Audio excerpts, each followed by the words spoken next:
আসসালামু আলাইকুম। প্রিয় এসএসসি শিক্ষার্থী বন্ধুরা, কেমন আছো সবাই? তোমরা যারা মানবিক শাখার শিক্ষার্থী রয়েছো, তোমাদের আমরা আগেই সংক্ষিপ্ত 50 মার্কের সিলেবাস আমরা দিয়েছিলাম তোমাদের গ্রুপ সাবজেক্টগুলোর। ভুলক্রমে আমাদের অর্থনীতি সাবজেক্টটি দেওয়া হয়েছিল না। তো তোমরা অনেকেই অর্থনীতি সাবজেক্টের উপরে সংক্ষিপ্ত সিলেবাস চেয়েছো।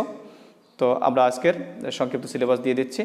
আজকের আলোচ্য বিষয় হচ্ছে অর্থনীতি বিষয় কোড 141। তো তোমরা যেহেতু মানবিক শাখার স্টুডেন্ট, তোমাদের অর্থনীতির জন্য যে বিষয়গুলো পড়তে হবে দেখি আমরা অর্থনীতির অধ্যায়সমূহ। প্রথম অধ্যায় অর্থনীতির পরিচয়, দ্বিতীয় অধ্যায় অর্থনীতির গুরুত্বপূর্ণ ধারণা সমূহ, তৃতীয় অধ্যায় উপযোগ চাহিদা যোগান ও ভারসাম্য, চতুর্থ অধ্যায় উৎপাদন ও সংগঠন, ষষ্ঠ অধ্যায় জাতীয় আয় ও এর পরিমাণ, নবম অধ্যায় বাংলাদেশের গুরুত্বপূর্ণ অর্থনৈতিক প্রসঙ্গ। তো প্রিয় শিক্ষার্থী বন্ধুরা, তোমাদের মোট অর্থনীতির জন্য তোমাদের মোটেই 6টি অধ্যায় পড়তে হবে। তোমরা 6টি অধ্যায় পড়লে ভালোভাবে যদি পড়াশোনা করো তোমরা, তাহলে নিশ্চিন্তে তোমরা বা নিঃসন্দেহে তোমরা A+ পাবে। তো আশা করি সবাই ভালোভাবে পড়াশোনা করবে, ভালোভাবে প্রস্তুতি নেবে। তো সবাই ভালো থাকো, সুস্থ থাকো, এই কামনায় আজকের মতো বিদায় নিচ্ছি। আল্লাহ হাফেজ।